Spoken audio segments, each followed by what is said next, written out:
Live my life as a thug, till the day I die. Live my life as a ball player, see me getting high. Niggas got me tossing shit. I put the top down, down, so I floss my shit. Keep your head up, nigga, make you motherfuckers up. Up in the beans, running rubber. Money is bad, Joe.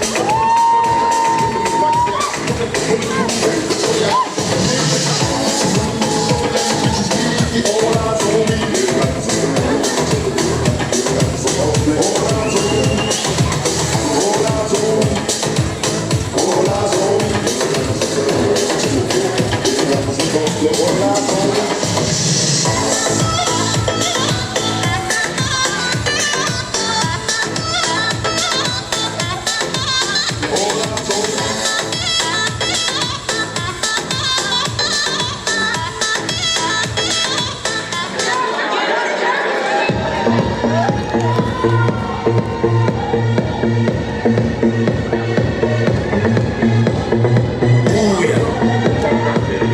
Sexy Babylon, booyah. I'm in a sexy Babylon, booyah. Это красиво. I'm in a sexy Babylon, booyah. Это красиво. I'm in a sexy Babylon, booyah. Это красиво. I'm in a sexy Babylon, booyah. Это красиво. I'm in a sexy Babylon. Делись бухи, пирлы, кашик, ящик, миллер. Бармен, догоняем, выпить на сегодня. Ты киллер. За мой счет, отправь их за мой стол. Шага, суки, втихаря в уборной делят колесо. Сделаем все, что ты думал, мой клиент. На вес, читай, чем пикал. Так много разных лет, приведи котлет. Так много разных лет, наши любимые. Делись бухи, выжили билет. Есть парики, забыли мобильные. Есть любой момент, как невидимо, здесь. Я чаще мужчины, как ни с кем другим. Путешествие, джин, топовый и круги. Больших проблем, как филео. Тебя ждет твой кет, засай. Шаг и расход.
Ал енді қадірлағайындар, осымен антрексатын аяқтап баршаларыңыз екінші дастарханның төріне жолды бастап жайғасуға шақырамыз. Сырттағы жүрген барша меймандарға шақырып айтып, екінші дастархан қадірлі қымбатты қонағы болыңыздар.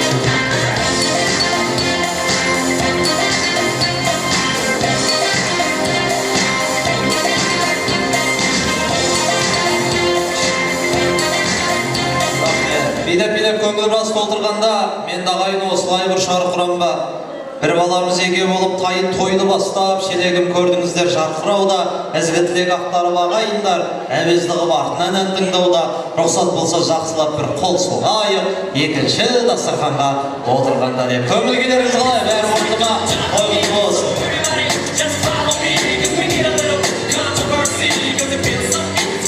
Рахмет, жүйесін табады, жүйесіз иесін табады деп той басынан бері жүйеледі. Біраз мейман ізгі тілегін ақтарып еді. Қадірлі ағайын, екінші дастарханның басында арнайы сарымайдай сақтап отқан ағайын бар.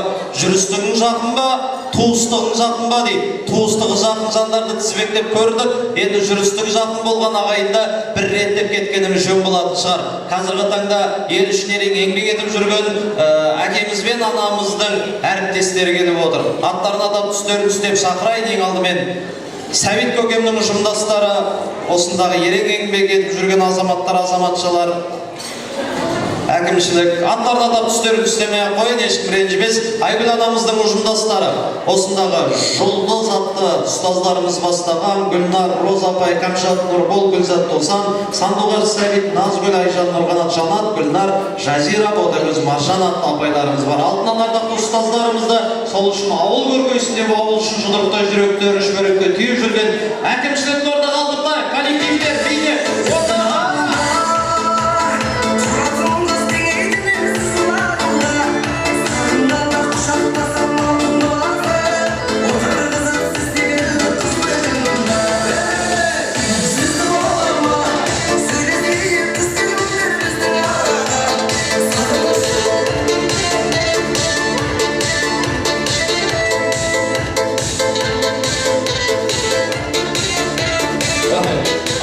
әріптестер, қош келдіңіздер. Тойларыңыз құтты болсын, қуаныш құтты болсын. Күн ұйқыларыңызды төрт болып жанданып жүрген өздеріңіздер, ерең еңбектерің үшін алғысымыз шексіз еді. Біздің қазақ бекер айтпайды. Ал енді құрметті тойға жиналған қауым, Сәбит, Айгүл, бүгінгі екі баламыздың жақсылығына жиналып жатырмыз. Шаңырақтары биік болсын, екі баламыз бақытты болсын, ұстасқан қолдары мәңгілік болсын. Сол балаларымыздың жақсылығына осындай жақсы адамдармен ылғи да жолға берейік. Тойың тойға ұлассын. Сәбит тағы басқа балаларға жұғысты болсын. Еліміз аман, жұртымыз тыныш болып, әрдайым осындай жақсы тойларда басымыз қосыла берсін. Әлиханымыз бен Әселіміздің қолдары мәңгілікке ұстасып, екеуі жақсы бір бақытты, ғұмырлы, керемет бір семья болсын. Сондай той бәрімізге жұғысты болсын. Әр шаңыраққа осындай той, жақсылық, бақыт тілеймін. Кеш жарық тойшыл қауым, барлықтарыңызды бүгінгі керемет күнмен құттықтаймын. Өйткені бүгін Сәбит пен Айгүлдің тұңғыш баласы Әлиханның тойы. Бұл Әлихан кішкентай кезінен табалдарға аттағаннан бастап менің оқушым болды. Өте зерек, ақылды бала болған. Міне төрімізде қазір тойында отырмыз. Оның өзі бір бақыт. Әлихан, Әсел ұштасқан қолдары мәңгілік болсын. Әрдайым осындай төрден табыла беріңдер. Ал Сәбит пен Айгүлге тек қана осы балалардың қызығын көріңдер, немере сүйіңдер, шөбере сүйіп, тек қана жақсылықтарында шауып жүре беріңдер. Ешқашан қартаймаңдар. Бүгінгі күндей әдемі болып жүре беріңдер. Барлықтарыңызға осындай той жұғысты болсын. Сәбит, Айгүл, бүгінгі балалардың тұла бойы тұңғыштарының отбасын құрып жатыр. Жақсылықтарын көп болсын, балалар бақытты болсын. Рахмет, ұстаздарға бір қол соғып қойыңыздар. Сіздерге той құтты болсын. Ал. Сәбит аға, Айгүл Барибаевна, балалардың тойы құтты болсын, көтерген шаңырақтары биік, керегелері кең болсын. Бақыт тілеймін балаларыңызға. Құдаларыңыз мың жылдық болсын. Үйлеріңізде тек қана той болып жақсылық көп болсын.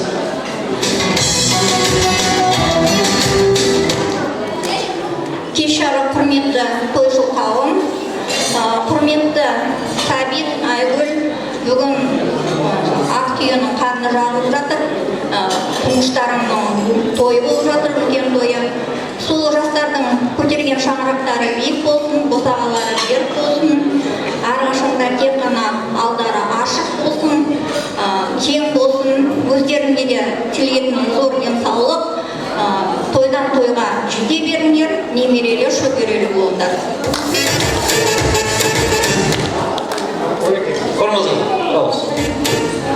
Ал құрметті тойға жиналған тойшыл қауым, әр отбасында осындай қуаныш көп болсын, ұрпағымыз өсіп, мемлекетіміздің көк туы аспанда мәңгілік желбірей берсін. Енді бүгінгі тойдың негізгі себепкері біздің Әлихан баламыз көтерген шаңырағы мықты болып, өмірлі, шүбірлі, үлгілі бір отбасы болуына тілектеспін.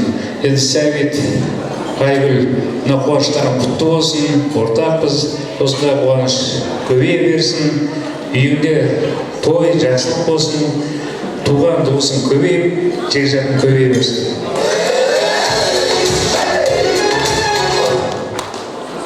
Ассалаумағалейкум, тойшыл қауым, тойларыңыз құтты болсын. Құрметті мына бүгінгі Сәбит пен Айгүл, мына алғашқы қуаныштарыңыз, үгілеп өсірген балапандарыңыз қанат қағып ұшып жатыр. Бір басы екеу болып, сол қуаныштарың жағынан болсын, құда болған, құдағи болғандарың құтты болсын. Мына төрдегі ақсақалымыз аман болсын, дені сау болсын. Мына немересінің қуанышын жасап жатыр екен, немереден шөбере шөпсек сүюге жазсын. Ал енді мына екі жас қол ұстасқан, сіздердің ұстасқан қолдарыңыз мәңгілік болсын. Осы өмірде жақсысын асырып, жоғын жасырып, ата-ананың үмітін ақтап, еліміздің, жеріміздің үлгілі бір мерейлі отбасы болыңыздар. Әрқашанда жолдарыңыз ашық болсын.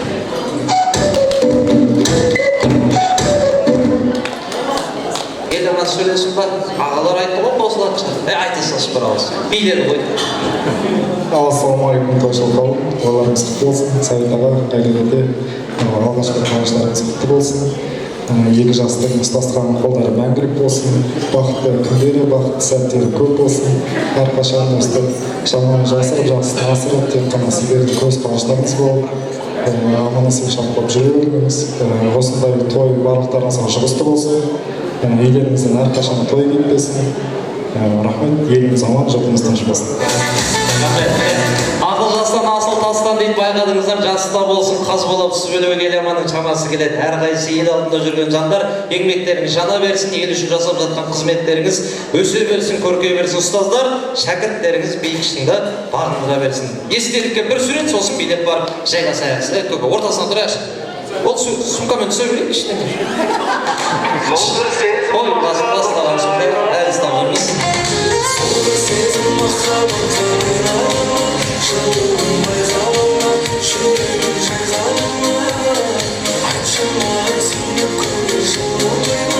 Рахмет, аман болыңыздар, әріптестер, билеп ал кет.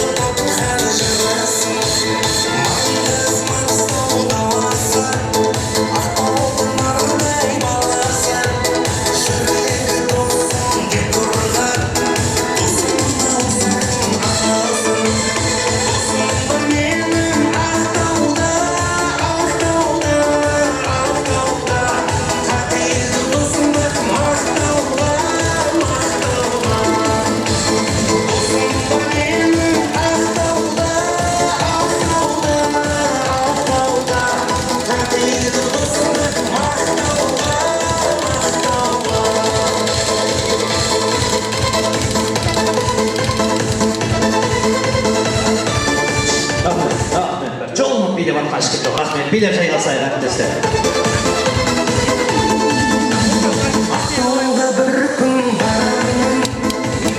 Рахмет, Сәбит көке әңгіме рұқсат болса ортаға келсеңіздер, енді сіздердің қуаныш болған екен қайта мазалауға тура келді, айып етпейсіздер.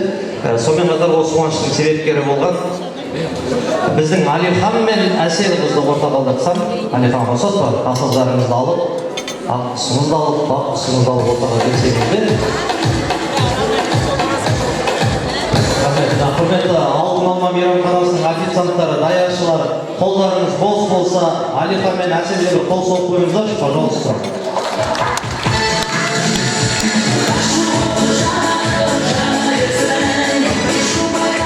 Біздің жұрттың қол тимей отыр ғой, мына тұра берейік. Мама баба рұқсат болса алға шықсаңыздар. Сәбит көке, сізге бірінші сұрақ. Тойымыз сәл кішкене кештеу басталды, жақсылықтың ертегі ұшақ іштен етпейді, бірақ сонда да айтылу міндеттілік шығар. Сағат 9-да той басталған, сағат 10 болды. 2 сағат уақыт болды көке тойымыздың басталғаннан. Осы 2 сағат ішінде тойға жақсы атсалысып, қол соқ десе қолын соғып, тілекті у-шусыз тыңдап, сіз үшін биле десе билеп, ән десе әнін айтып отқан. Оң қанат па, сол қанат? Ренжіткім келмейді, сіз сол жақта айтайын. Сол қанат бар ма? Мама, сіздің ойыңызша оң сол? Менің ойымша оң жақ. Вариант жоқ осы деп. Баба, яққа тұрайық. Алихан, Әсел келіңіздер.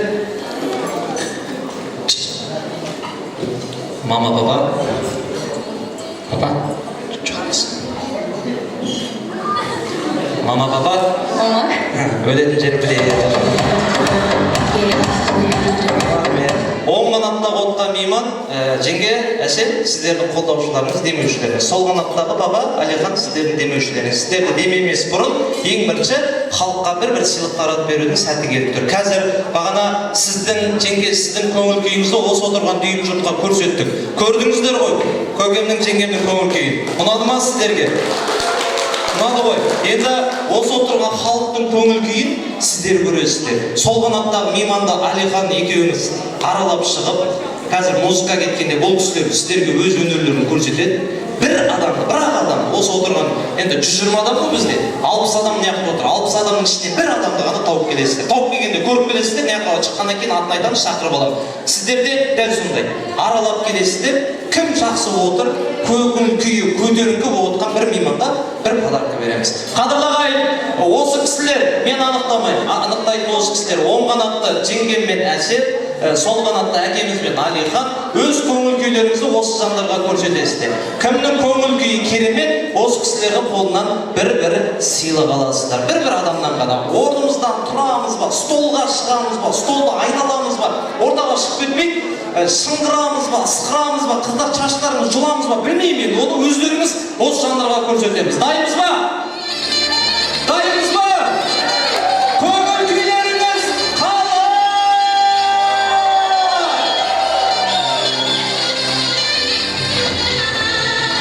Білмеймін, көп билейміз ба? Столға шығамыз ба? Көресіздер, қалай көңіл күйлі?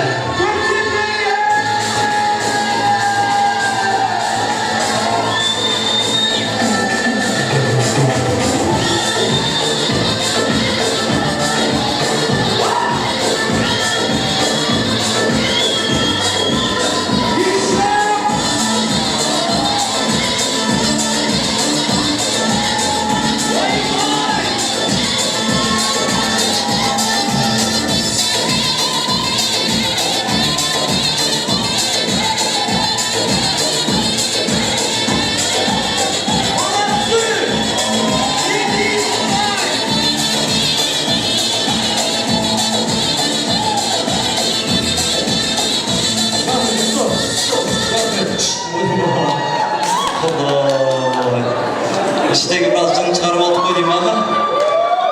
Өйдер болды ғой дәді. Келіңіздер, жеңге, Әсел. Көке, келіңіз. Аға болды, отырыңыз.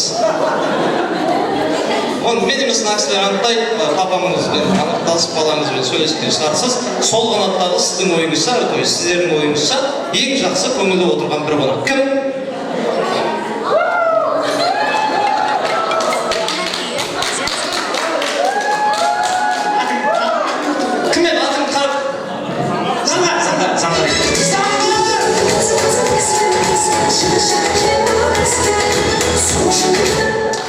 Кім бар?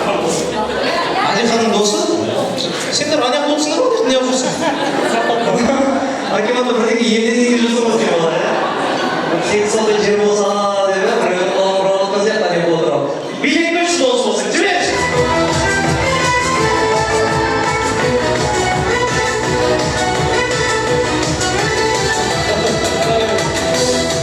Жасы күшті екен. Күшті ана бар. Хулио деген актерлар бар ғой, тура тұр. Әнеді ма? Мама, келінмен ақылдасқан шығармыз. Біз жақтан кім? Біз жақтан Бега. Бега! Кім? Сен қатын кім? Енді жүрсінші. Екеуің дуэт болдыңдар ғой? Сол дуэтті көрсетейік. Екі сен әңгіме тұрасың. Сен жақтан шығасың ғой, сонда тура бағана қалай көрсетіңдер, соны көрсетіп сояққа билеттесіңдер, ә? Қалай еді? Дөңгөк қалай? Солай ғой. Дайынсыз ба? Байланыс бар ма? Жүре! Ойын бар!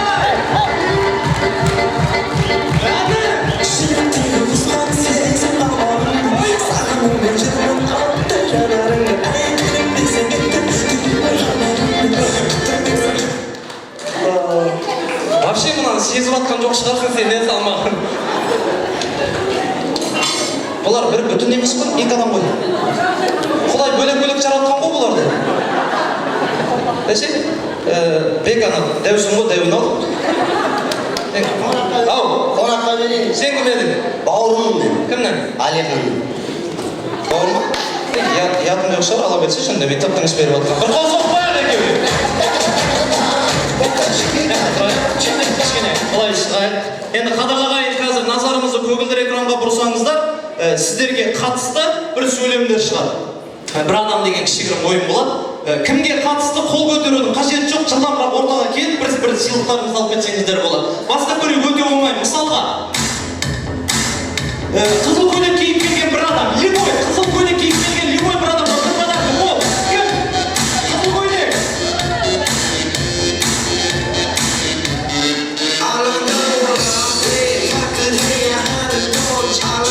Атыңыз? Гаухар. Кім боламыз? Келін. Аусын. Жарайды, төленген асықпай сөйлесіп отырсыздар. Бір қол соғып қояйық. Қызыл көйлек киіп келді. Өте оңай. Сіздерге қатысты ма? Қол көтеру міндет емес. Прическасы ең әдемі бір еркек. Прическасы ең әдемі бір еркек. Кел. Ол жолдас.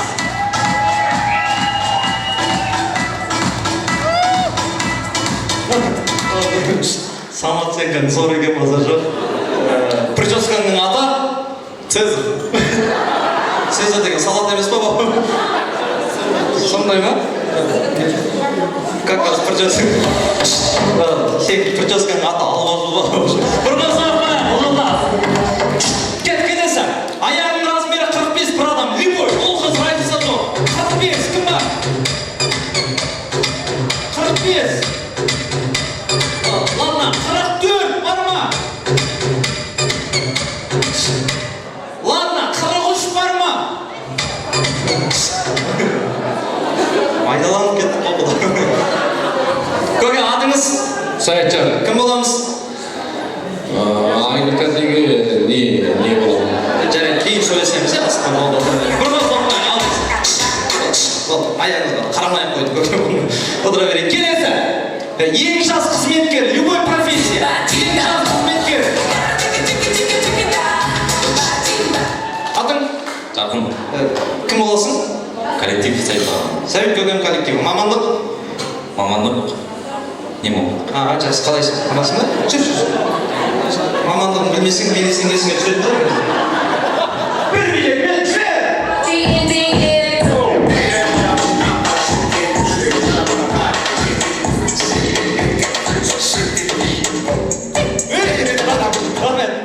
Сонымен қандай мамандық? Жастардың спортшысы. Жүр, тағы бір билік, әлі еске түспеді. Жүр. Самат, жүре!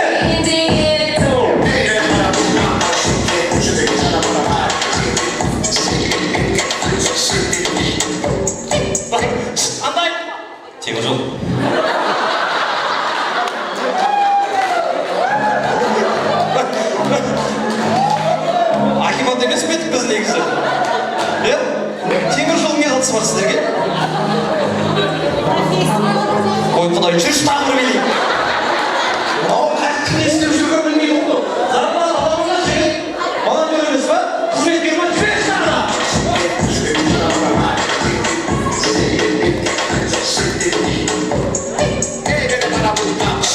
Қандай?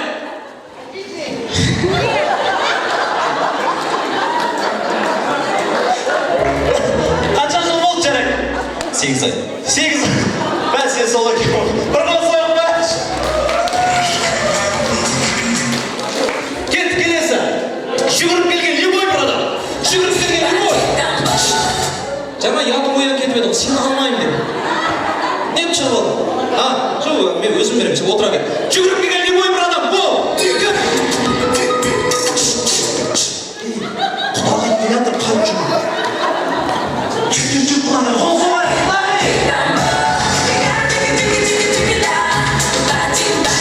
Рахмет, Алла разы болсын. Бұл жолдасым, екеуі болдың ғой, алсай кішкене. Вообще қанағат жоқ екен, шүкіршілігім жүрді. Кет келесі. Ән айта алатын любой бір адам. Ән айта алатын кеткен құдағай бол.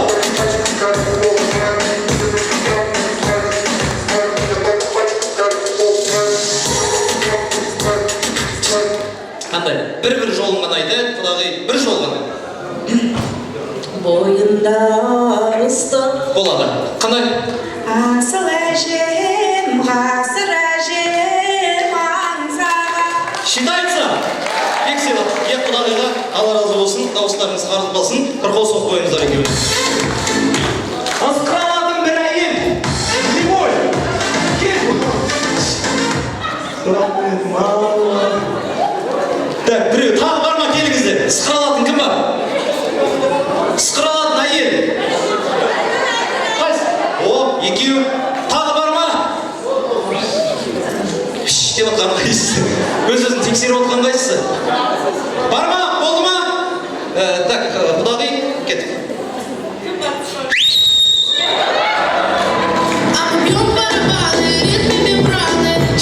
Атыңыз? Айнұр. Кім боламыз? Келіңіз. Енді ана кісіден түсініп тұрмын, абиым кішкенде, бірақ ана ят болып жүрмес. Қаттырақ, иә? Кеттік.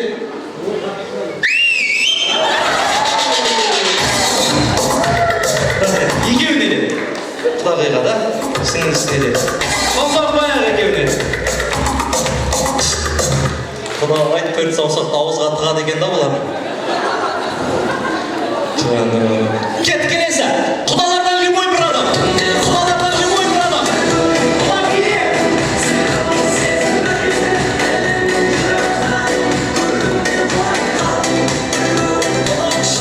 Ал, мен темек тартпаймын да, темек жоқ.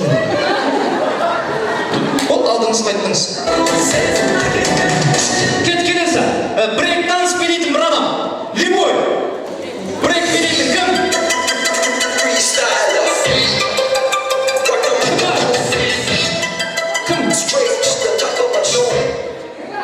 Еланам, сіз брейк билейді екенсіз ғой, келіңіз. Келіңіз ана. Кел, көке, келіңіз. Жыландағай уақыт қылмай. Енді, жеріс баса жүріктің басы қозғалмайтын аксың бәрі біліп отырған сияқты. 2 сағат жасаймыз. Бағыспен қаталқат таппайлап жүрмейік, челекте скорый жоқ көке. Дайымыз ба? Айналайын, былай. Аяғы тек етіп, арандап, шу болып жүрмейік. Жібер заман! Уймар!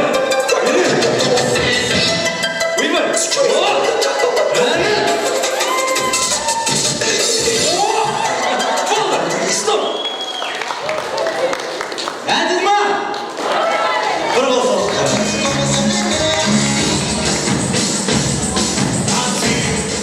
рахмет. Енді екеуміз ортаға келейік. Папа, мама. Мен қадырайым, балаңыздың басына. Бағанағындай дәл, бағанағындай тартынды. Сол қанаттағы отырған жандардан билейтін бір адам. Кім? Ерғали. Ол көкем шықты ғой. Ол шықпаған адамдан шығарайықшы бір жаңа лицолар көрсетіп. Балаңызбен ақылдаспайсың ба? Кім? Мадияр. Мадияр! Мадияр!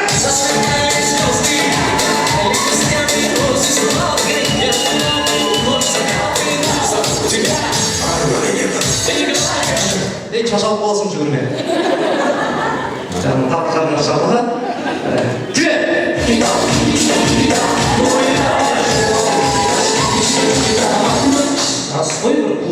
берші, көріп тұрсыз ғой менен аяқтан. Қандай ән болсын? Ой, Қамажай қойып берші.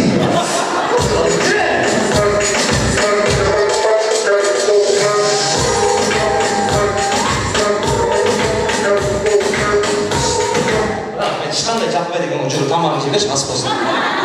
Кім бір билейді? Жоқ, көке, ол. Орта болған жастардан мейлі бір қайсысы жоқ, кім? Елнұр! Фонограмма 5-ші трек. О, сенде көзге күйік болды, отшы үшін. Ауыр ғой ол, кім? Аружан әріптес. Аружан, келші!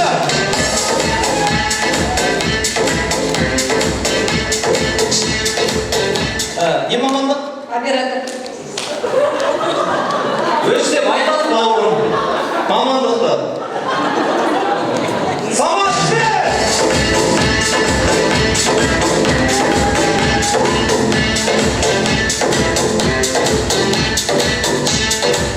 Біреуді атып келеді спа бүйтіп яққа тұрайық. Үшті жақсы биледі ғой. Түсінмеді, биледі ғой жүрді ма? Біз жақтан кім бар ана қызбен билейді?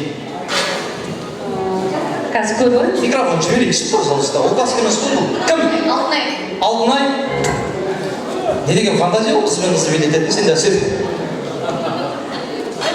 Кім? Кім? Айбар, келші, қайсы ол Айбар?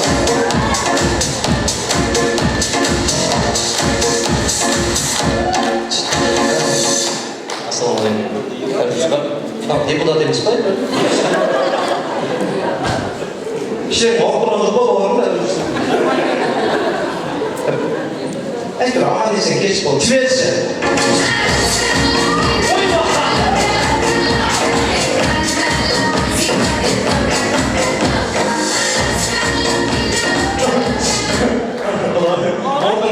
Ортың бар екен ба? Мен қатыр. Болады ғой, әдемі ғой. Аружан келдіңіз. Ана кісімен 15 секунд билейсіз. 15 секундта өнеріңізді көрсете алмайсыз, ойнан шығып кетесіз. Бізде главный приз. Бізде бірден болса әйеліңізге қарайсыз ғой. Жоқ, одан бөлек өзіміздің атымыздан бүйтіп қояды. 5000 теңге. Өлі шағын. Акимат бөлмеді ма сонда бір? Қанша? 6. Ой, ағама жеңгем сай болып тұр ғой, бір округлять етейік та, неше?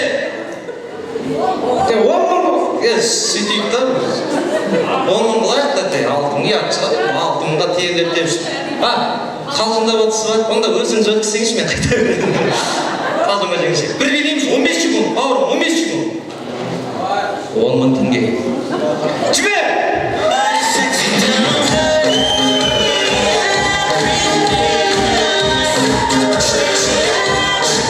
Сен қыз болып тұрып, анау сияқты майсамай атсың ба Аружан? Отыр. Кім?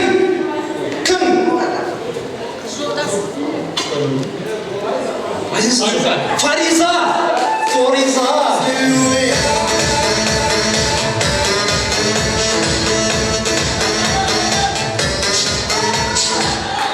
Алла жар болсын бауырым.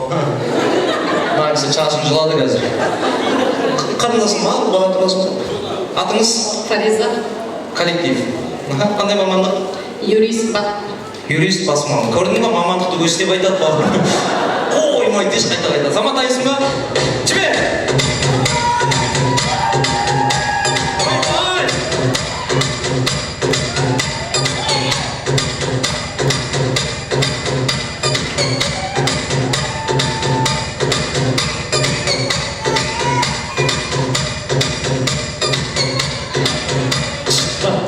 Биткен кезде кет қалдың ғой сен. Битті ғой, түсінген шығарсың, ә? Кім бізден бір билейтін? Алихан, кім балалар? Балар жақтан Бақбек. Қайын жұртты? Қайын жұртты қинап алайын деп тұр ғой бұл. Бақбек, келіңізші. Бақбек өте. Бақбек аға, келіңіз. Шықпай дейтін адам, қинамай қойыршы. Жоқ, білем жақсы дейді, шықсы келіп тұрғанда халалдай болып бұл. Кім? Асан! Кел, бауыр, кел! Өй, кел! Өлі аяқтай. Яқтай, үші достарың, е? Кім? Ерсін!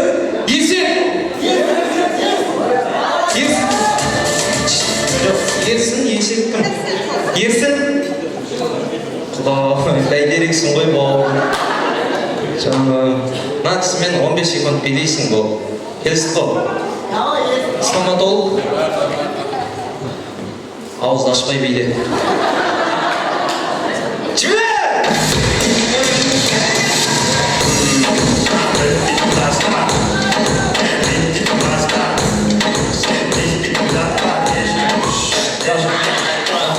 Саған беткен жараспайды екен бауырым, құрт сүйек. Ау, жүрші, жарайды, жүрші. Мына кісіні 5-ақ секунд қос керек. 2 движение былай болды. Давай, жібер!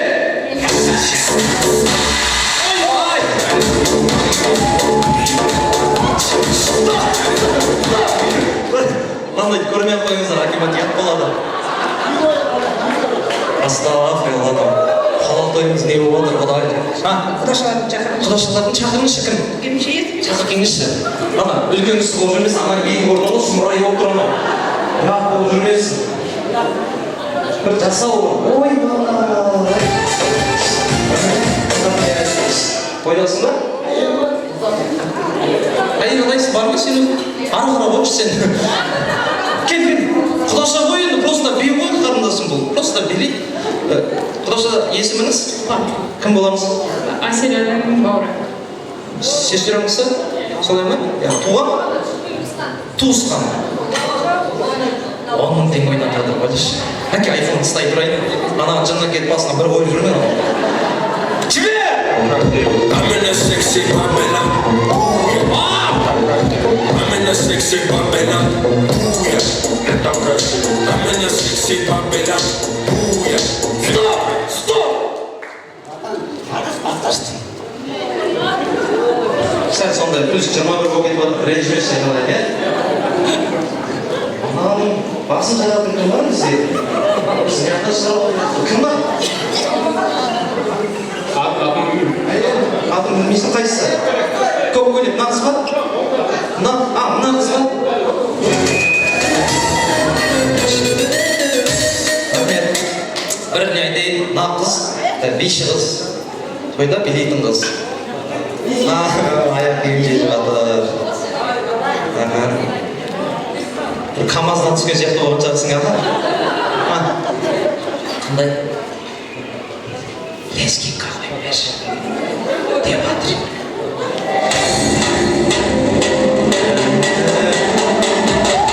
Мынау аяқ кешті. Батешкі қойды!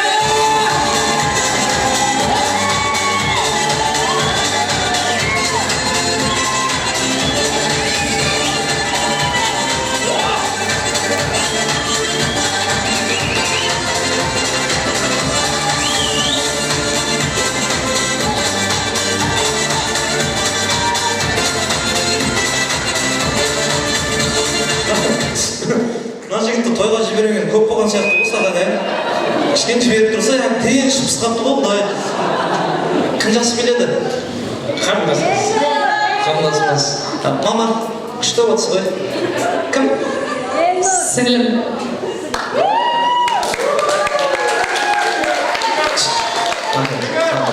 Үйге барған соң ше, обязательно аяғын жуып жарай ма? Кім бар жігіттерден нағызбен берейін деген соңғы адам? 10 мың теңге. Ау. Ол жолдас, қыз жолдаспен кайфовать етіп отыр. Кім? Қолдар жақтан дейді. Не, олғы көкеме 10 мың теңге бере алмайсыз. Келе қатысып едіңіз. Бар ма билейтін? Хулио, кесеші. Кел.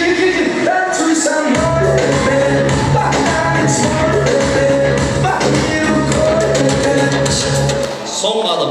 Осы кісіні билесеңіз жақсы, 10 мың теңге сізге. Өйтіп алып беремін. Сен аяғын шешпейсің ғой, сөйтіп билей бересің, е? Ашыңды бүйтіп айналдырдан жетіп отыр ғой. Жіберші!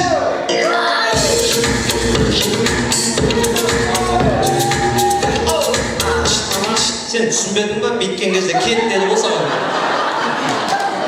Соңғы адам кім? Бір нормальный. Бека, келші. Ай, жаным, Бека, сен керек. Құда, радиаторым қайна кетті ғой бабым. Көрдің ба, не деген сыйластық. аяқ киіміңді бір деп тұр сен. Қарамайын деп тұр ғой, қыз ба, ол ма бұл. Ақша қатты керек сияқты болғанда. Бека, 15 секунд қана уақытың бар. На, қыз, ана бауырың жақсы келе жатыр еді. Просто ана қыз сыйлап берді мына кісілер. Одан кейін ана қыздан енді қызға беріп қойып жатыр болып жүрмейік, одан кейін тойлаймыз. Жібер!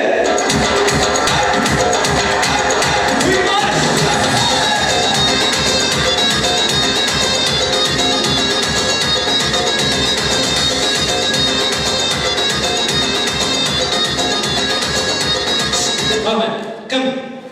Қарындасыңыз. Кім? То же самое. Кім? Алтынай. Кім? Бека. Кім? Алтынай. Кім?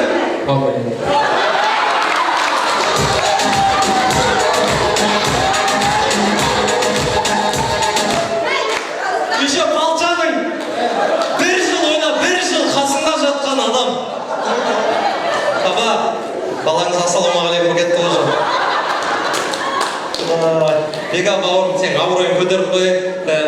Алтынай неқа кеш? Ятты болмасын, Бекадан ятты болып жүрмесін. Беканы көтеріп қой, соңғы би. Бека үшін ағай. Үйіне келін билікке дейдеп тұрған сияқты. Мен қол деген білесің ба? Білетін сияқтысың ба? Алтынай, сіз зит алыңыз. Білесіз ғой? Кім? Жан. Хулио, кеш бауыр. Кеш, просто кеш. Көмегің керек болып тұр бауыр. Мына жерге арқалап тұрамыз. Екі қолын көтеріп, екі қолын. Жоқ, былай көтер. Сен ағаш боласың бауыр. Қозғалмай тұрасың. Қызды полядан іздеп тұрасың да, сыңдарын көріп қоясың. Индийский кино түсіреміз. Ағашты бүйтіп айналып, қатты бұлақтардың арасына кірген жүрмейді. Сіз ол вообще қозғалма, Алтынай түсінеміз ғой. Поддержка бар ма? Ол мүмкінге бұйырады. Это финал. Самар күшті!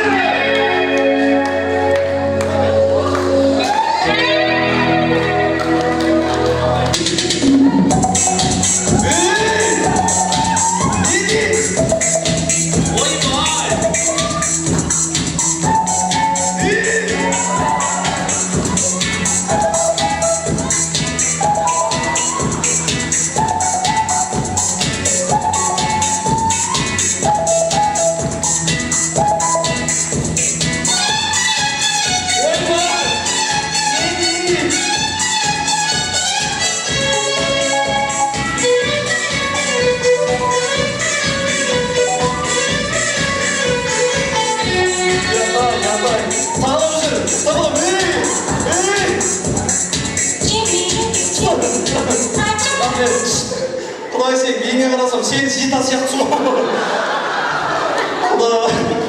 Ана ағаштың тамыры жоқ па, не бәле құзғың? Папа, енді конкретно айтайын. Кім? Кім? Сен емесің, аңысын шешіп тұр ғой, примерно. Кім? Бека. О! Берца көріп жатыр. Кім? Алтынай. Шеше алмай жатырмын жолда. Кім? Бека. Бермей тұр бауыр. Кім? Алтынай. Сендер екеуің семья болып жатсыңдар менсің. Соңғы рет айт. Кім? Бека. Папа, кім? Қарындасым. Саттым. Кім? Бека. Молодец! Университет айтады.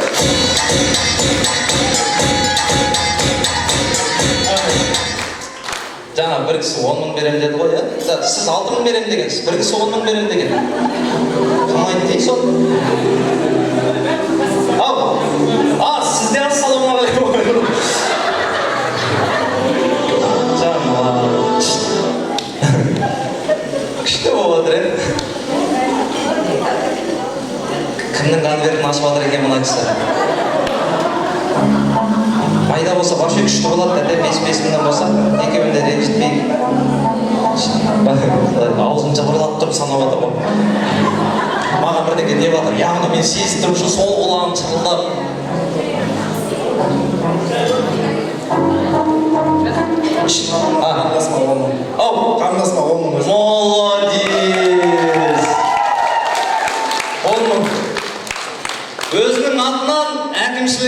көкемнің абыройын асқақтады коллективтер.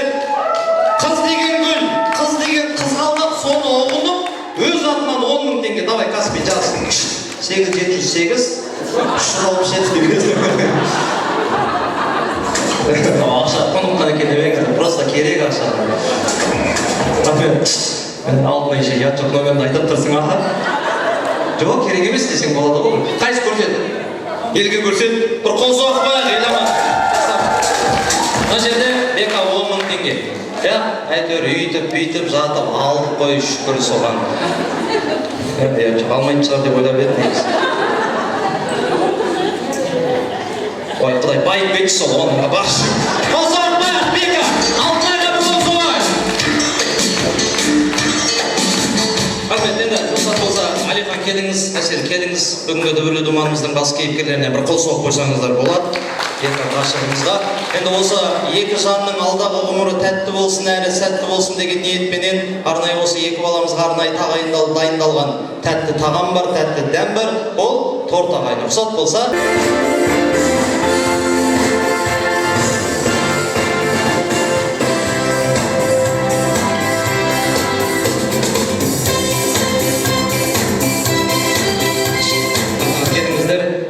Өздеріңіздің пландарыңыз барша бірге ұстап пышақты бірге кесіңіздер, қолдарыңыз болса.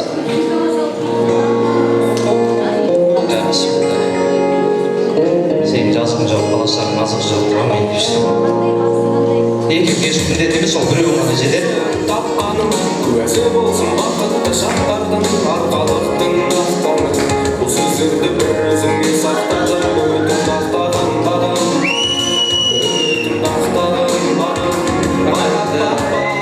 Алихан, рұқсат болса, ағам билек бетті деп жүрмәсен, қайнағам билек бетті деп жүрмеңдер, ары бері жүгіртпей ақ қойын. Рұқсат болса, Алихан асыл жарың, қолыңа қондырып отқан ақ құсың, алдағы ғұмырымыз тәтті болсын деп ең бірінші әселге дәмдет, тәтті тағамынан. Бисмилля деп, осы торт секілді өмірлерің тәтті болсын. Істеріңіз тәтті болсын. Рахмет, әсел рұқсат болса, қасындағы түреуің, демеуің, жолдасын, жарың, мәңгілік еттің болайын. Ал қол соғатын сіздер ағай. Құқтарды жеңмейік бірге, болайын осылайтын мен үрген жүрегімде.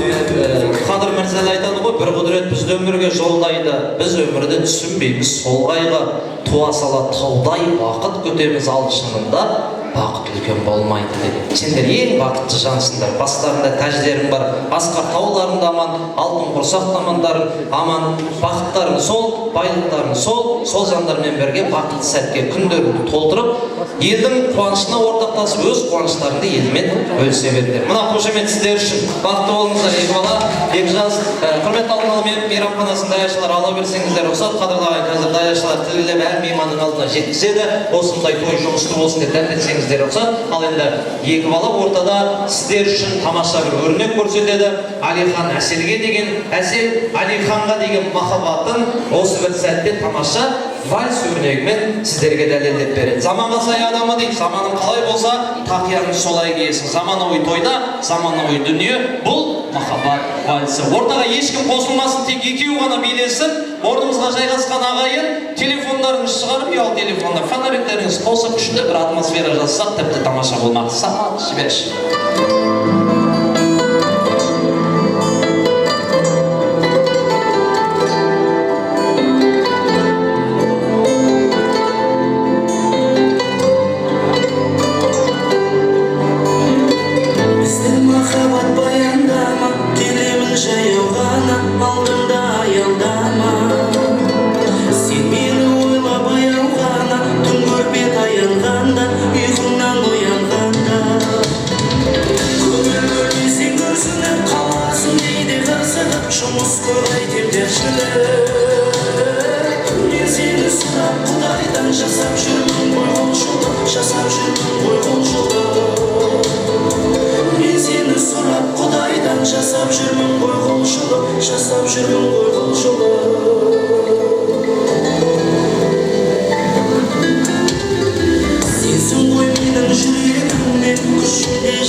Заманауи той болғаннан кейін түптеліп жатқан жайымыз бар, айып етпейсіздер, орында 2 жасқа бір жақсылап қол соғып қойсаңыздар.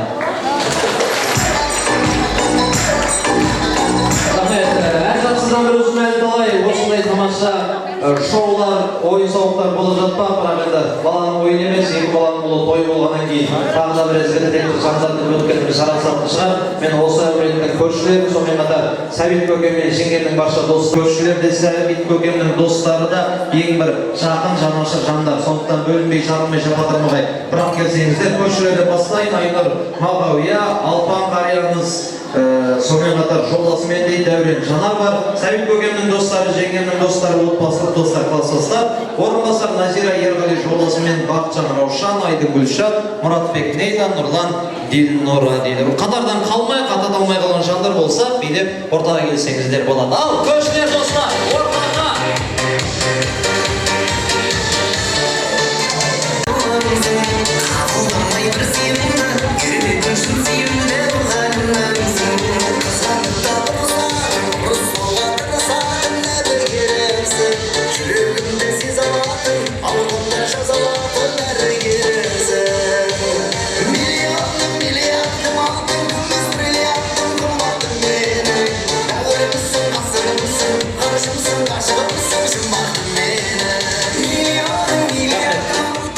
Рахмет, аяқтардың астындарын абайлаңыздар.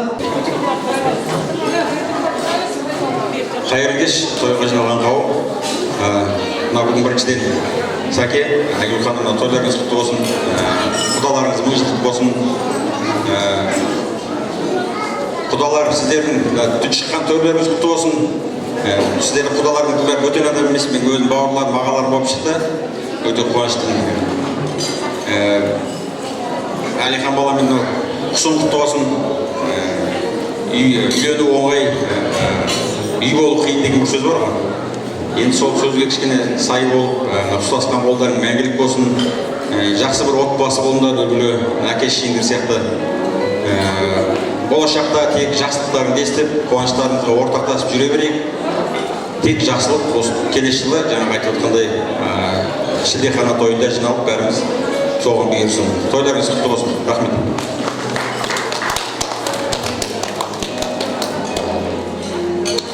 Аса құрметті қонақтар, бүгінгі мына көршіміз Сәбит пен Айгүлдің келін түсіріп, оң босағасын қызартып, той жасап жатқан Ақ-Дастарханына қош келдіңіздер. Сәбит, Айгүл, жасап жатқан тойларың құтты болсын, балаларың бақытты болсын. Келешекте сендерге жарамды үлгілі семья болсын. Өрістерің кеңейе берсін, өрістерің өсе берсін. Артындағы балаларыңда осындай осылардың ізін басып, осындай жақсылық күндерің көп болсын. Қуаныштарың құтты болсын.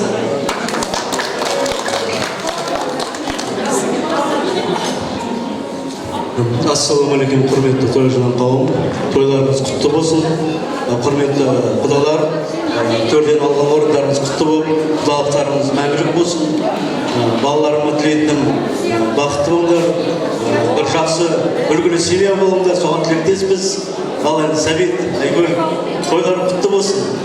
Екі жасы бақытты болып, солардың қуанышын көре беріңіздер. Келешілерде шілдехана тойында отырайық.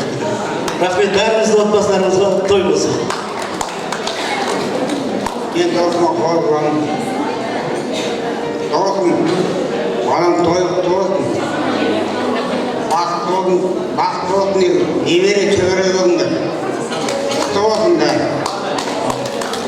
Сөйлеймін, негін алып қойым негір алғанда, көп сөйлеймін. Бол көбе рахмет, осы тілекке рахмет. Қайсы? Көке келіңіз. Енді құрметті қауым, біз енді Сәбит екеуміз мынау қазақ білімінің қара шаңырағы Әл-Фараби атындағы Қазақ ұлттық университетінде бір курста оқығанбыз. Біз енді сырттай оқығанымыз болса, біз Қазақ ұлттық университетінің қараны бөліп жесек те, оны қара демедік, қараны оны енді жаман демедік. Ең бастысы біз енді бір білімді, сол менде Сәбитте айтарым болса, өте білімді жігіт, өте принципиальный адам жақсы. Қазақтың бір туар азаматы ғой. Мемлекеттік қызмет саласында өте қай салада болса да өз білімін алып жүретін адам. Мен білемін қаншама жерде істеді, сол үшін қай жерде болса да осы біздің біліміміздің арқасында өзінің қызметін алып жүретін азамат екенін білемін. Ең біріншіден тұңғышы, Тұлабой тұңғышы Әлихан енді ырымдап қойған екен. Осы Әлихан Бөкейхан атасындай сондай азамат болсын.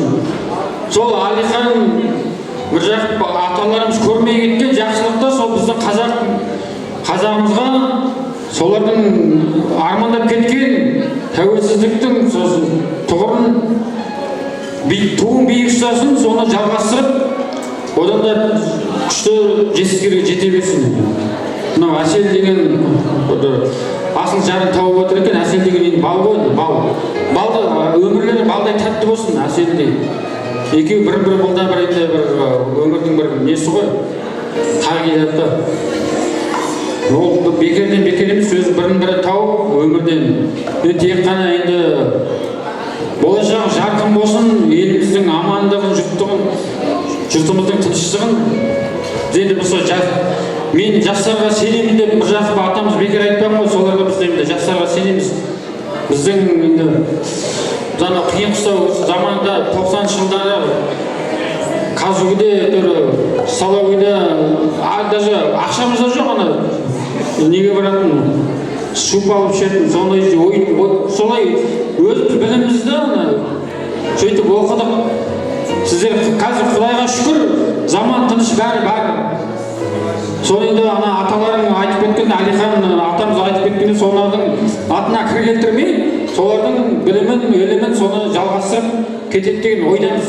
Керемет шаңырақ болады, бұйырса келесі жылы шілдеханаға келейік дейді. Рахмет. Көкейіндегі барын жеткізді ғой көкем. Қайсы? Аға, келіңіз. Ассалаумағалейкум, тойшыл қауым. Құдалар, келген қадамдарыңыз құтты болсын. Бәрі жақсы болсын, тойларыңыз құтты болсын, Сәкебай. Мына екіншіден Сәкебай, мына той құтты болсын, айналайын. Мына жасап атқан Айгүл екеуінің енді қалай айтсам болады. Сендерге жемісін әкелсін, бәрі жақсы болсын. Тек қана қуаныштан қуаныш. Бұдан енді құтты болсын деп айтып атымыз кәдімгі бағанадан бері ойланып, мен қазір айтар кезден сөз таппай қалғанымызға қарамайсың ба? Ал енді жастар, мына баяғыда Бауыржан Момышұлы атамыз айтқан екен, сен батыр адамсың деп. Жоқ, мен батыр адам емеспін деген екен. Не үшін десе, сол бір қария айтқан екен. Батыр адам, әйел адам деген. Келін түсіне ғой, менің сөзімді. Әйел адам деген ол бір жаққа барады, ұрпағын көбейтеді, бәрін көгертеді, ол болмаған жерден бәрін асырады, бәрін көтереді деген екен. Так что келін бақыттарын аспанға ұшырма, көк туларын енді көтеріп жатсың жаңадан. Кішкентай көк туларын ұстаған берік болсын. Бәрі жақсы болсын, амандық болсын. Осы Сәкебайдың енді Айгүл екеуінің енді тұңғыштарысыңдар ғой былай айтқанда. Бір жағына шығатын енді екеуің ғанасыңдар енді. Арған қалған сендер жақсы болсаңдар, Сәкен мен Айгүл де жақсы болады, бәрі жақсы болады. Сол амандық болсын, бәрі жақсы болсын енді кластастар атынан. Сәлем. Рахмет. Қалғанымыз қосыламыз ғой, иә? Сөйтейікші.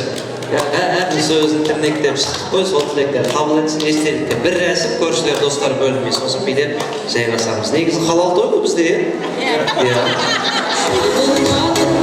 Келіңіздер. Орта шыққан әр мейманды қатардан қалдырмай естелікке рәсім қылайық. iPhone 17. Келіңіздер.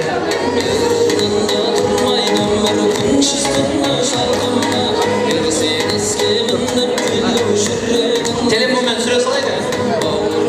Міне келе жатыр. Жігіттер, әрқайсысы бір төбе біздің меймандардың. Сондықтан бәрін түсірейік. Ертең ауыз толтырып айтып жүреміз.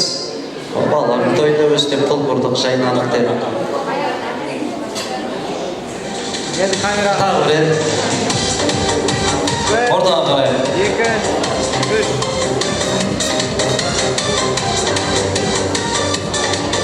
Boşu. Boş.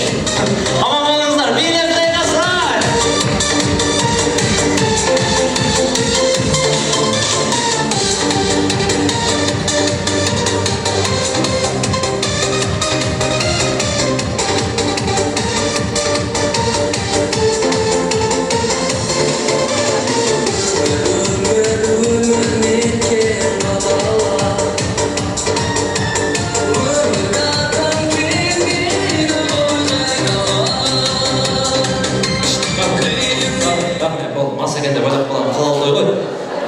Бүйірдегі ортасынан бірден шот кесіп тоқтатып жатыр. Мен қадырдағайын қазір белдейтін сәтіміз әлі алды. Өйткені осы ағамның басы екеу болып жеңгем келіп жатыр деп біздің Алиханның біраз інілері қарындастар шаттанып жүр. Бірақ соның бүкіл іні қарындастарының атынан аялағы шығып тұр. Ағам мен жеңгеме бір ауыз ән жеткізсем деп. Болатын баланың бетін қақпай, белім бол дейді біздің қазақ. Алиханның қарындасы аяла қыздарыңызды болдырайық. Қолдан келгенше демеу қылайық. Енді кішігірім өтініш болып тұр Алихан. Қарындасының өтініші рұқсат болса сен келсең деп жатыр. Сен енді бірақ жалғыз емессің ғой Алихан, дейсің ба? Сен екеусің, екеуің бір бүтінсің.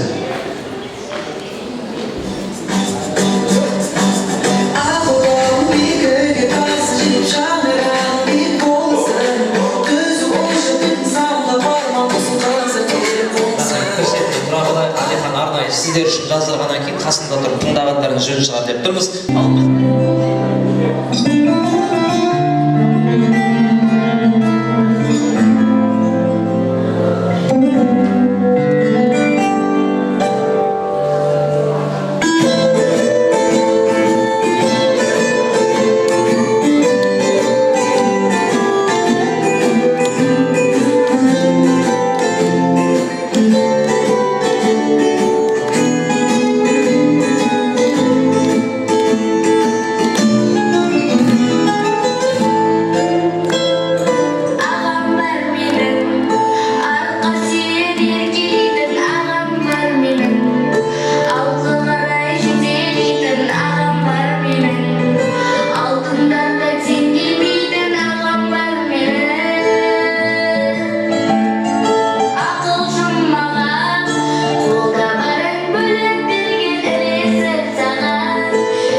қойыңыздар.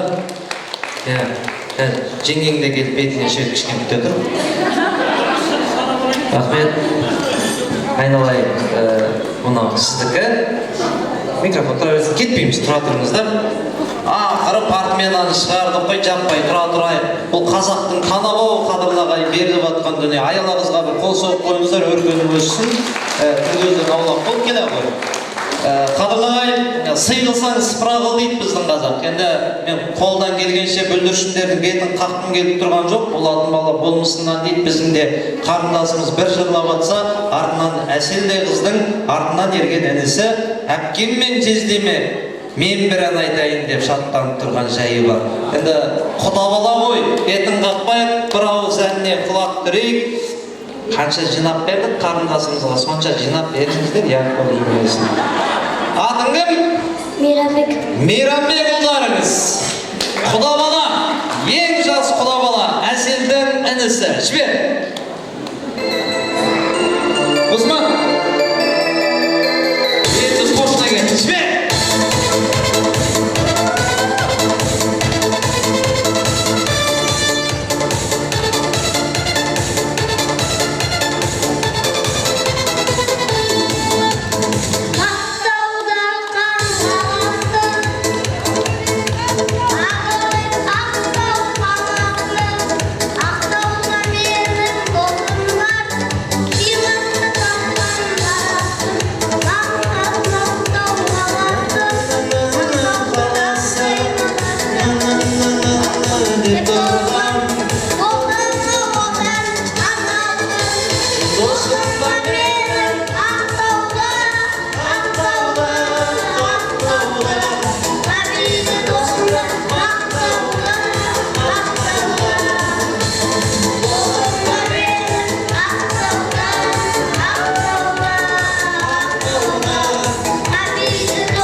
Мынау сенікі.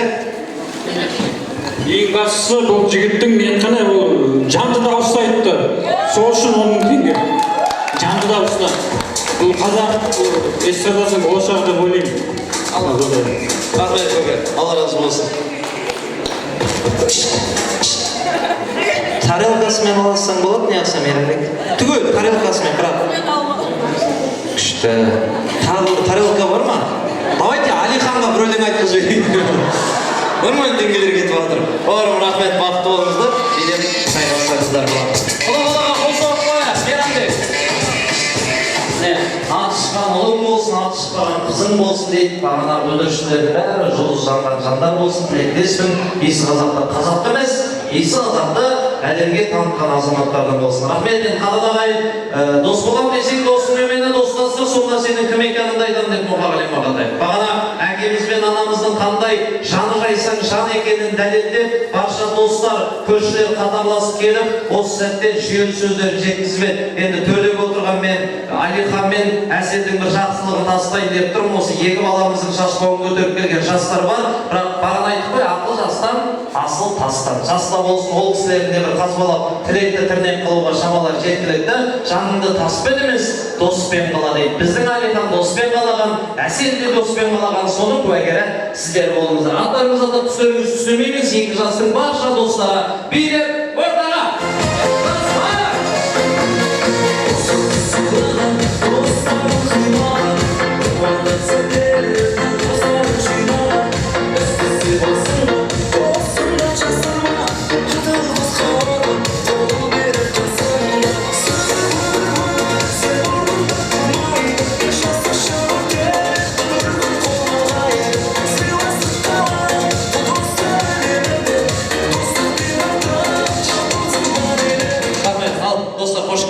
Достарым есімге түсінер ме деймін.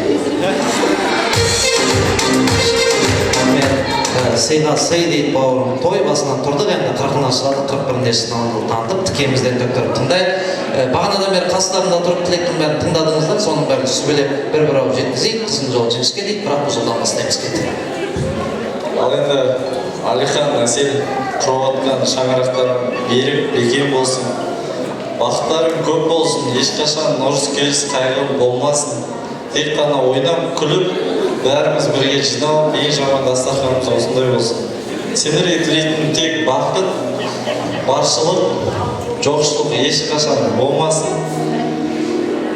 Тек қана алдыда осылай күліп, өмір сүріп, бірге жүрейік. Достығымыз ажырамасын. Құрметті қонақтар, қайырлы кеш. Бүгін Әсел мен Алиханның тойлары құтты болсын. Бақытты болыңдар, сіздерге ұзақ ғұмыр тілеймін. Bir жастықта қартайыңдар. Бұл өмірдің ыстығы да, суығы да болады. Сол кезде бірге бір-біріңді қолдап, ешқашан бір-біріңді ренжітпей, жылатпай, ұрыспай, бақытты болып, күліп ойнап жүре беріңдер. Орындарыңызға тұра берсеңіздер болады. Келісіп алайық, шелектегі өскен достар, сіздер кідіре тұрыңыздар, қонақтарын сөйлетіп алайық. Бірінші Әсел қызының құрбылары. Сен кет аға. Қайырлы кеш, құрметті қонақтар. Әсел, Алихан, ағытауларың құтты болсын. Бірге қостасқан қолдарың ешқашан ажырамасын.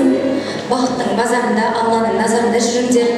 Бір-бірлеріңді қолдап, ешқашан бір-бірлеріңді ренжітпей, биік белестерді бірге бағындырыңдар. Жер аралап, ел көріңдер. Екеуіне тілерім зор денсаулық, ұзақ ғұмыр, баянды махаббат. Жолдарың ашық болсын. Сендерге тілерім ең бастысы бірге бақытты ғұмыр кешіңдер. Мынау біздің құрбыларымыздың атынан кішігірім сыйлық, аз да болса көптей қолын табыстасам. Тойы біреу жасайды, біреу алады үш таны. Мақсат береміз ба?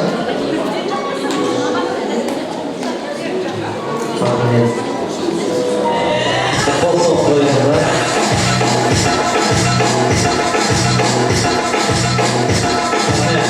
Сол жақта алыстан келгендер келіңіздер, қонақтарымыз. Келдік. Ал Алихан, ақылқысын құтты болсын. Ең бірінші сендердің ата-аналарыңа мың алғыс осындай той жасап деп отырғандар.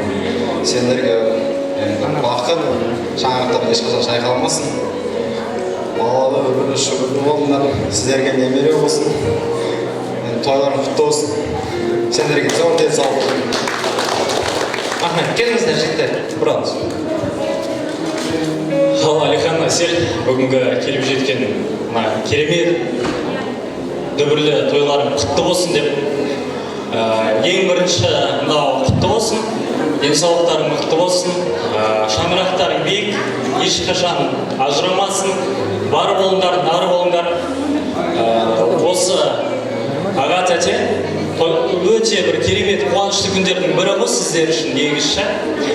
Сол бауырларының аттарына құттықтап, бәріңді осы келіп отырған қонақтар, құдалар келген қадамдарыңызға гүл өтсін.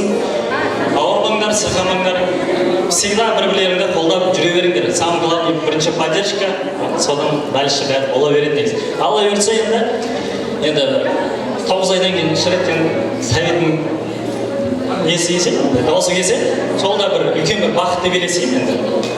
Сол құтты болсын тойлар. Ассалаумағалейкум, тойға келген тоғышыл қауым. Сәбит аға, Айгүлде бүгінгі жасап жатқан үлкен ұлдарыңыздың Әлихан тойы құтты болсын. Екіншіден шақырып осындай құдаларды төрге отырғызып, туған туысқандарды жинап осы шақырып жатқандарыңызға үлкен рахмет. Ал Әлихан бауырым, Әсел, бүгінгі тойларың құтты болсын. Сендерге ашық аспан зор денсаулық тілеймін. Шаңырақтар биік болсын, керегелерің кең, терезелерің тең болсын. Осылай бүгін той болып жатыр. Алға қойған мақсаттарың, армандарың орындала берсін. Бір-біріңді ең басты сыйлай біліңдер. Ата-аналарыңды құрметтесеңдер, барлығы болады. Сол тойлар құтты болсын. Кел, салафан шытырлатып атқандар қоя тұрыңыздаршы. Салафандарыңыз жат болмасын. Құдай жаттасын. Қазір аласыздар, асықпаңыздар. Жас екен деп елеме қою жоғына қараңыздар, қалай қазбалап тұрып жеткізіп жатыр. Жас малда да кәржілік болады дейді, білесіздер. Сондықтан жас болса да айтып жатқан сөздеріне құлақ түрсек барады. Сәбит аға, Айгүлде тойларыңыз құтты болсын. Ал енді Әлихан бауырым, Әсет келін бала, бақытты болыңдар, көбейіңдер, көркейіңдер, өніңдер, өсіңдер. Құдалар келгендеріңізге рахмет. Не деймін басқа? Ең бастысы бақыт тілеймін. Барлықтарыңызға рахмет.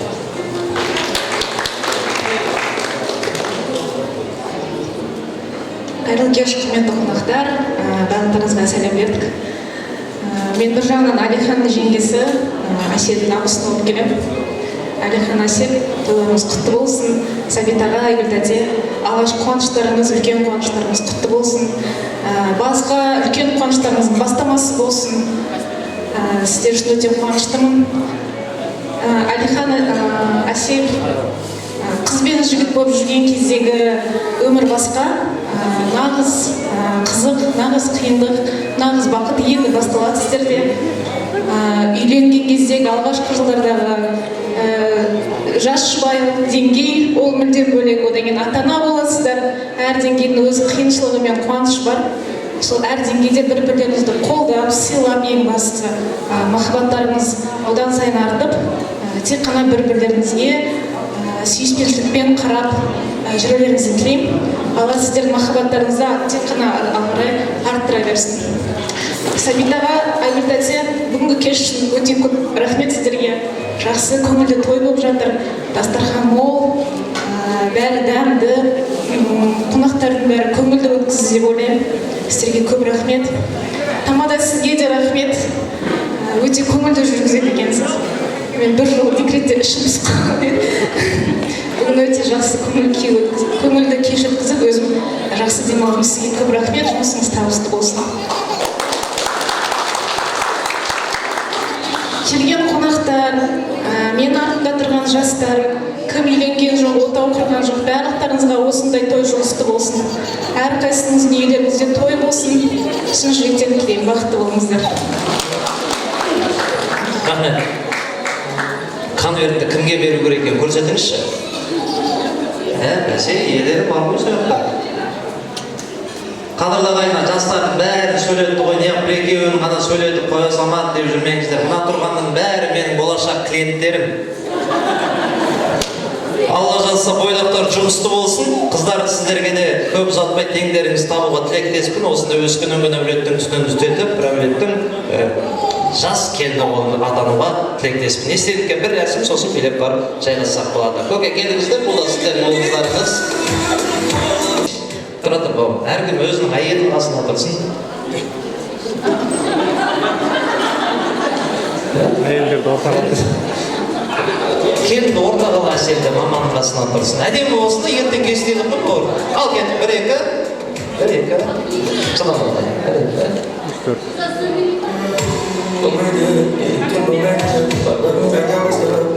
Рахмет, аман болыңыздар достар, той жұғысты болсын. Ал билеп барып жайнапсыздар.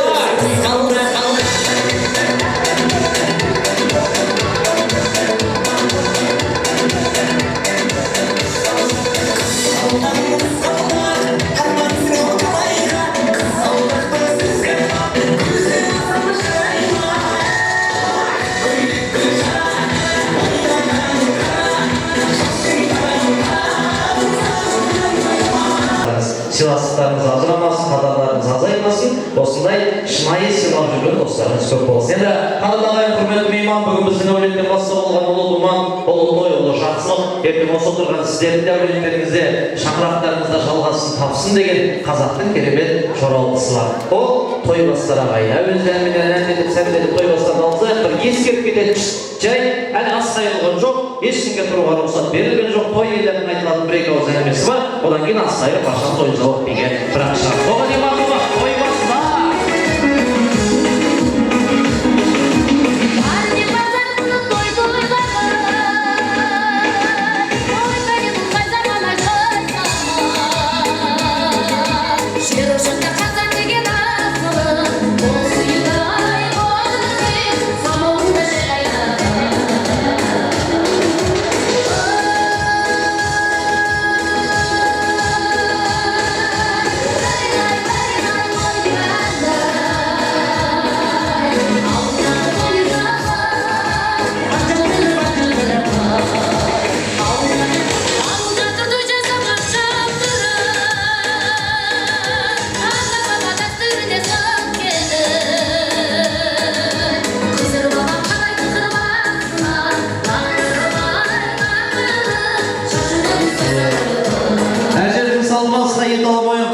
Біздің өңірде өтіп жырлап барып той бастарда ұшырап түседі, бірақ қадырлағай құдалардың алдында ғана көркемдетіп атсақ қалған жанның қолына бір-бірден табыстауға шамамыз келіп тұр. Енді той басынан басталып біраз әндер айтылды. Осы той бастардың жолы жоралғысы болып есептелсе жөн шығар. Біздер одан да 90 ауыз сөздің тобықтай түйінін келтірейік.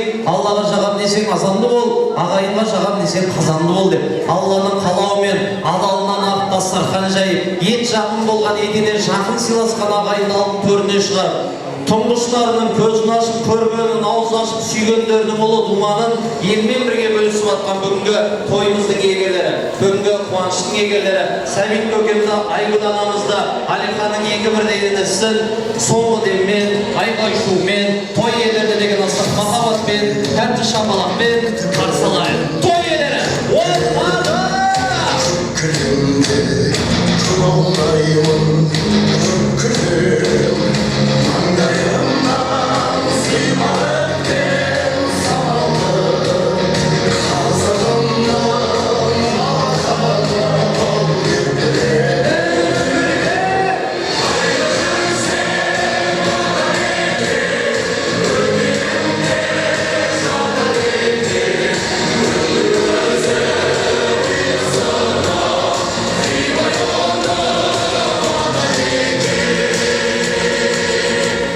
Сәбит көке, Айгүл апай көрдіңіз, баршасы тік тұрып сіздерге жақындығын ұқтырып отыр. Бұл сіздерге деген, біздің әулетке деген елдің құрметі, елдің сыйы деп оңыңыздар. 5 күн жалғанда сыйласып өткенге не жетсін дейді, ең бірінші осы сый құрметтен ажыратпасын, ағайынның арқалап келіп ақтарып атқан тілегін Алламыз қабыл етсін. Осы балаларыңыздың қуанышын көріп, шаттанып, марқайып, аман сау ел арасында жүре беріңіздер. Енді қадірлі ақтарып салуға мұрша беріңіздер.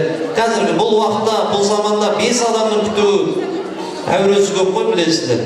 120 адамды төріне шығарып жақсылығын бөлісіп атқан кішкене сәл сабыр қылайық, ойбай не қылды. Той құтты болсын, рұқсат болса, 2 бала сөйлеп алсын. иә, інілер. Одан кейін сіздер нүктесін қоясыздар. Үлкені қайсысы? Келіңіз. Алихан аға жеңге тойларыңыз құтты болсын. Келген қонақтарға көп рахмет. Әрдайым бірге бір-біріңізді қолдап көп жетістіктерге жете беріңіздер. Бақытты болыңыздар.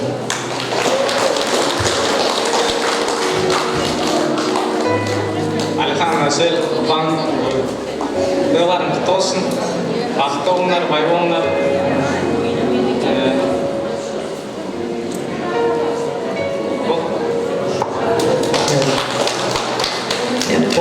Байымды Алихан ағаң жақсы жерге кетіп барады. Бауырлық махаббат, ол бір бөлек қадірлі ағай. Қазақ бекер айтпайды, бауыр барда бақытсызбын дей көрме дейді. Алихан, сен әкеңнің өкшесін басып келатсың, атын ұстап. Сенен кейін артынан еріп келатқан екінің бар. Саған қарап бой түзейтін осылар, саған қарап нақ болатын осылар. Сондықтан осыларға үлгі болатындай мықты атпалды азамат болмен тілектеспін. Енді ама баба уақытында етінде көп уақытын алмай, қысқа бір ауыз аласыз. Ал құрметті қауым, құда жекжат, ағайын туыс, дос-жаран көрші, олар баршаларыңызға алтын уақыттарыңызды бөліп келгендеріңізге, бәрі еместіктеріңізді білдіріп, осы тойға, осы қуанышқа бөлісіп келгендеріңізге мың да бір рахметімді айтқым келеді. Құдалар шыққан тойларыңыз құтты болсын. Алыстан, Алатаудың ар жағынан ақ тер етіп келген құдағиымыз бар. Одан кейін туған жердің топырағынан 2000 километрді артқа тастап, Созақ ауданынан келген бауырымыз, Зейін бауырымызға мен ерекше қошемет. Тойдың әрине әдемі өтуі, жақсы өтуі, ол бірден бір тамырға байланысты. Абай бауырыма мың да бір рахмет.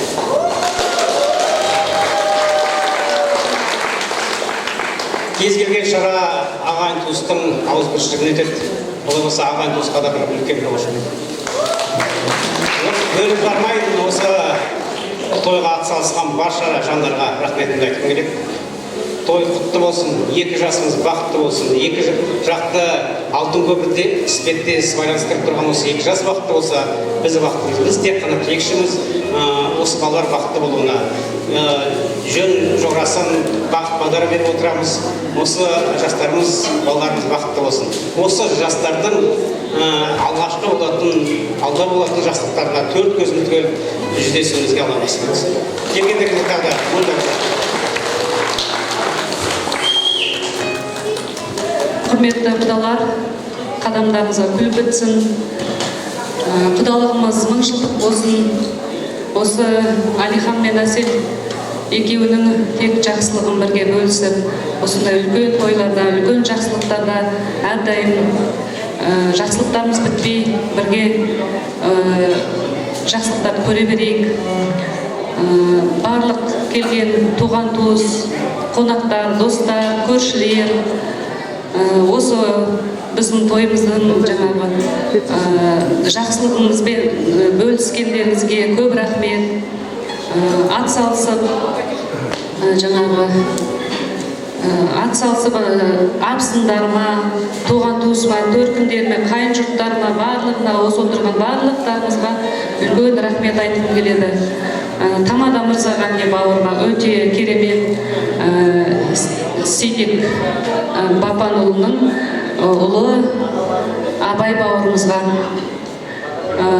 сонау алыс жақтан келген Камшат кластасыма Нарынқолдан, Қытайдың шекарасы десек болады, көп рахмет. Кластастарым Сандуғашқа, Гүлзатқа көп жыл болды көрмегенмен, негізі шағын ғана шақырған, осы біреу қалмай келіп отыр. Коллективтерімізге барлығына басымды еріп рахметімді айтамын. Әр отбасына осындай тек жақсылықты, үлкен тойды болған бұйыртсын Алла тағала. Барлықтарыңызға денсаулық тілеймін. Қазақстан әрқашан бейбітшілікте өсіп өне берсін. Әр қазағымыздың тойы бітпесін. Тек жақсылық тілеймін сіздерге. Өздеріне рахмет айтып бір қол соғып қояйықшы.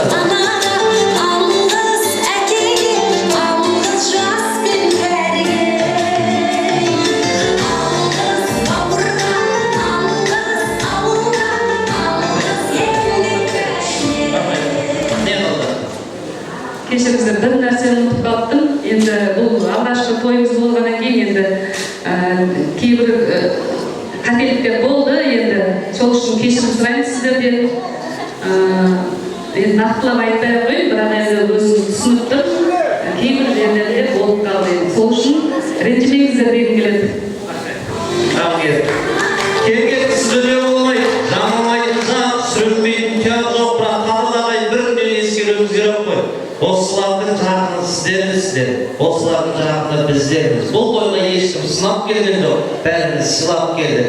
Сүйіншілермен де ақ тілекті атқарайық деп келдік. Әрине, кем-кетіксіз болмайды, ол айтылуға орынды шығар. Біздің де қателесіп, көңілдерімізге қаяу түсіріп, қатты әзілдесіп қойып отырған жеріміз болса, баршаңызға басып кешірім сұраймын. Қойылады ма?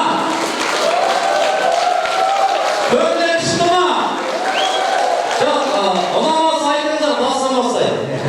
Сіздерде патша көңілдің иманның көңілінен шығып жүрген мәдениет қадырдағай жарқын жүздеріңізді тек осындай ұлы қуаныштардың көрінен көруге нәсіп етсін. Осы отырған ағайын дін аман сау 9 ай 9 күннен кейін 5 тойда жолығайық дейміз.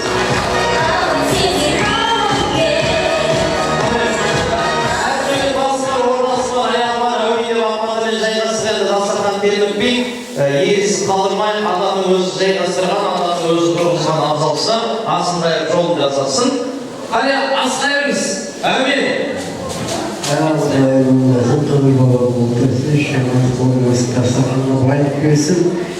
Елдеріңізге салып қойсын, тойыңыз құтты болсын.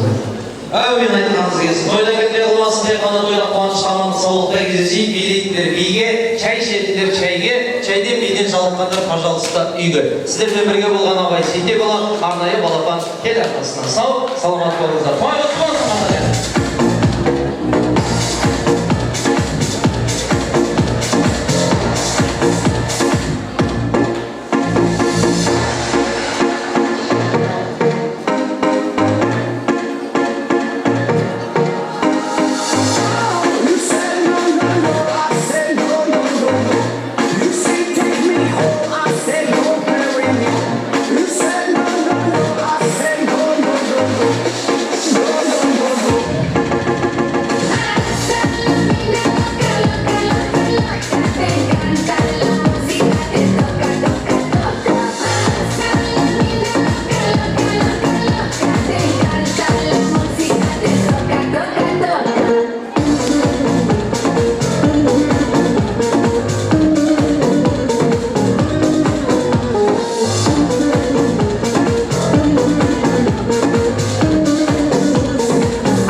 You know I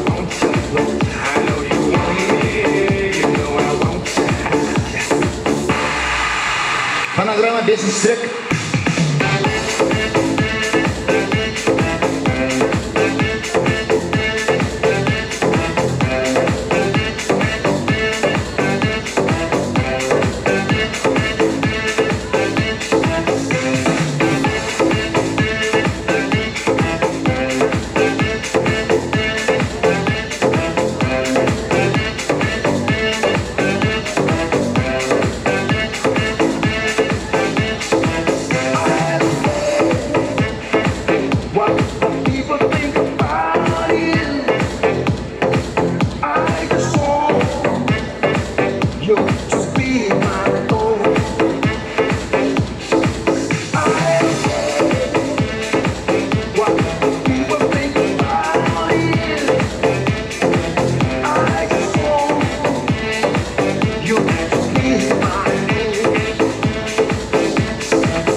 Леди Баг до чоколаду. Каждый год в толпе плывет по тебе. Зоопарк и клоунада. Ты не малышка на мили-мили-мили. Он ты леди на миллиард каратов. Если ты маг, то